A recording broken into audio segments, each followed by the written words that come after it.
آج सावन की इस पावन सीरीज में मैं आपसे कुछ ऐसी बात करना चाहती हूँ जो शायद हम सब की ज़िंदगी से जुड़ी हुई है। हम सब की ज़िंदगी में कभी ना कभी ऐसा समय आता है जब हमें लगता है कि हमारी मेहनत का फल हमें क्यों नहीं मिल रहा।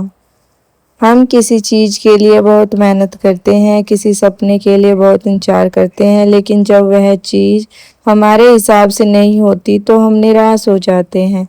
तो आज हम लोग जा रहे थे देहरादून अपने घर पर, तो हम निकल चुके थे सुबह सुबह।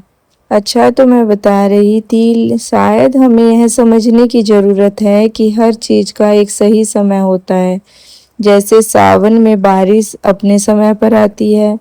हम आसमान को देखकर बारिश को मजबूर नहीं कर सकते, लेकिन जब बारिश होती है तो सूखी धरती को भी हरा कर देती है। आज आपकी ज़िंदगी में कुछ वैसा नहीं हो रहा जैसा आप चाहते हैं तो हार मत मानिए। हो सकता है भगवान आपको रोक नहीं रहे हों, हो सकता है भगवान आपको तैयार कर रहे हों। हम अक्सर सिर्फ मंजिल देखते हैं, लेकिन भगवान हमारे रास्ते को देखते हैं।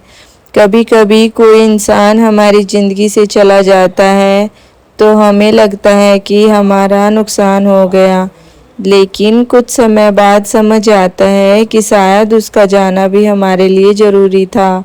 कभी कोई मौका हमारे हाथ से निकल जाता है, हमें लगता है कि सब खत्म हो गया, लेकिन बाद में वही मौका किसी और बड़े अवसर का रास्ता खोल देता है। इसीलिए ज़िंदगी में हर चीज़ को तुरंत समझना ज़रूरी नहीं है, कुछ चीज़ों को बस समय देना पड़ता है। जैसे सावन हमें यही सिखाता है कि विश्वास रखो और अपनी कोशिश जारी रखो, कोशिश को कभी मत छोड़ो।